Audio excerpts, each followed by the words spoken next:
Viewers, hello and welcome. In today's video, we'll be telling you about an island filled with dolls, a place so strange and mysterious that it's become one of the creepiest spots in Mexico. Where did these terrifying dolls come from, and who hung them all over the trees? Stay tuned, because we're about to uncover the chilling story behind this haunted island. If you're new to our channel, don't forget to subscribe and share this video with your friends so you never miss any of our upcoming mysteries. Now, let's get started.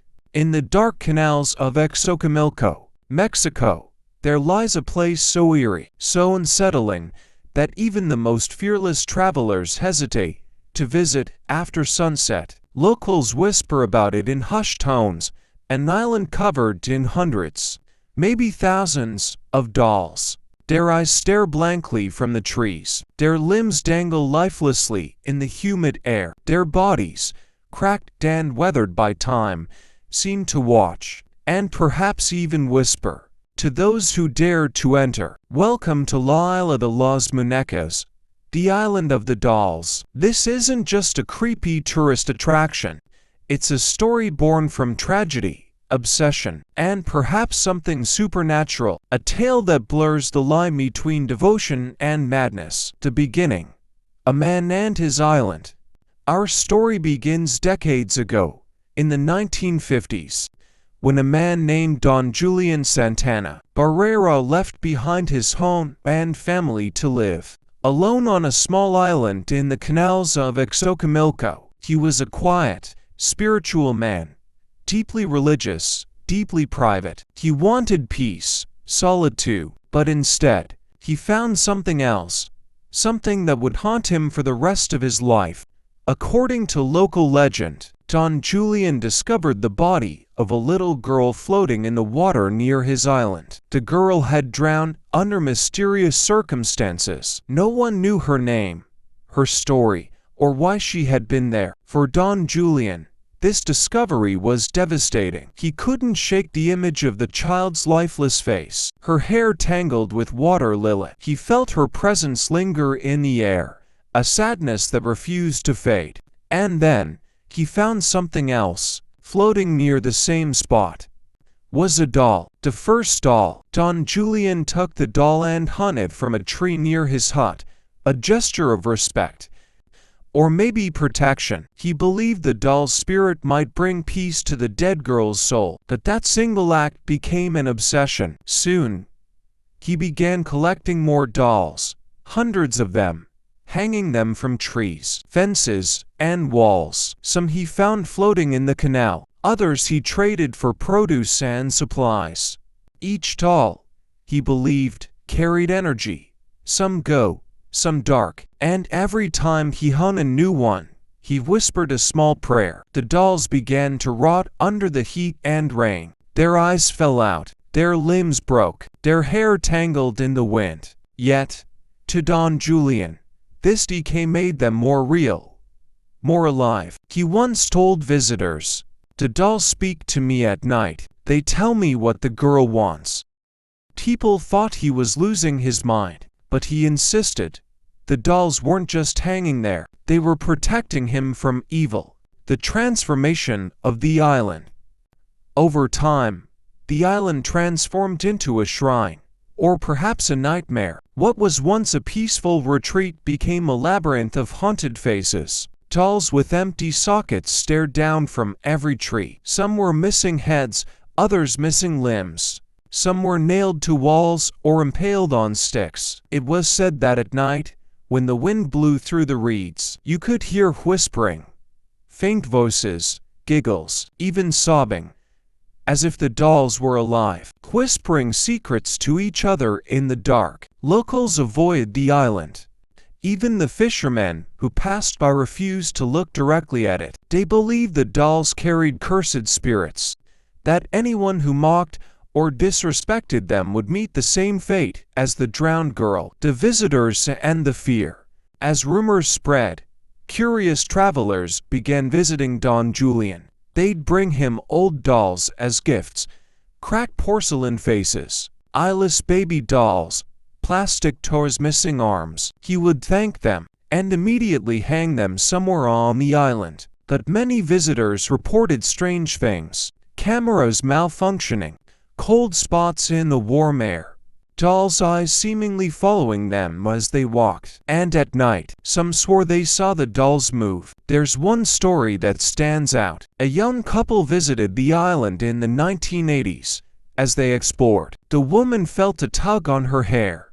Thinking it was her boyfriend, she laughed until she turned and saw he was several feet away. When she looked back, one of the doll's tiny plastic hands was tangled in her hair. She screamed.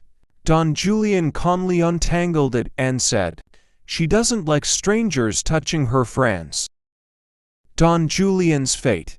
For more than 50 years, Don Julian lived on that island surrounded by his dolls. He spoke to them, cared for them, cleaned them. Some say he even fed them small offerings: fruit, bread, water. But then, in 2001, something chilling happened.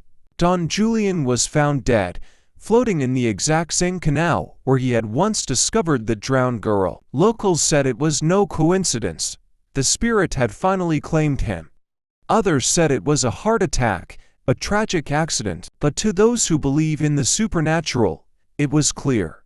He and the girl were now together, their souls bound to the island forever. The island today. Today, the island of the dolls still exists. You can visit it, though getting there isn't easy. You must travel by boat through the narrow canals of Xochimilco, surrounded by floating gardens and water lily. As you approach, you'll see them, hundreds of dolls staring at you through the trees. Some hang upside down, some are missing eyes. Some are covered in cobwebs and insects. It's haunting and strangely beautiful. Tourists often bring new dolls as offerings, continuing Don Julian's ritual. Many say that when you place a doll on the island, you can feel an energy shift, as if the spirits are watching, judging, deciding if you belong. And almost every visitor leaves with a strange feeling that something followed them back from the island. The legend lives on, but the story doesn't end there. Since Don Julian's death, locals and visitors have reported new phenomena: dolls whispering names at night, eyes glowing faintly in the dark, boat engines failing near the island's shore, and most unsettling of all, the sound of a little girl laughing just beyond the water's edge. Even the caretakers who live nearby refuse to stay after sunset. They say the dolls move when no one is watching, rearranging themselves, turning their heads toward whoever dares to come close. What really happened? Skeptics say it's just a mix of local superstition and psychological suggestion. That the power of the story makes you imagine things, and maybe that's true. But believers insist there's something real on that island, an energy you can feel the moment you step ashore. Some paranormal investigators have captured deaf recordings, faint voices of a woman and child speaking in Spanish. Others claim to have seen doll eyes blinking on camera. One paranormal team reported that every time they mentioned Don Julian's name, their EMF meters spiked violently. So, whether it's haunted by ghosts, fueled by belief, or simply a monument to one man's madness, one thing's certain: the island of the dolls holds a darkness that refuses to die. The meaning behind the horror. At its core, this story is about grief, guilt, and devotion. Don Julian wasn't trying to create a nightmare. He was trying to bring peace to a restless soul. But his fear and obsession turned into something else, a physical manifestation of his own torment. Each doll represents a fragment of his mind, an attempt to control death, to honor it, to live with it. And perhaps that's why the island feels so alive, because Don Julian poured his spirit into it. Maybe the real haunting isn't the dolls themselves, but the story of a man who tried to make sense of death and lost himself in the process. Ending narration. In the silent canals of Xochimilco, the dolls still sway with the wind. Their eyes catch the moonlight, their smiles cracked and hollow. Some say they whisper to each other when no one's around. Others say it's just the sound of the wind. But if you ever visit, and one of them turns its head toward you, don't run. Just remember, you were warned. This is the story of the Island of the Dolls, where love became fear, and devotion turned into madness.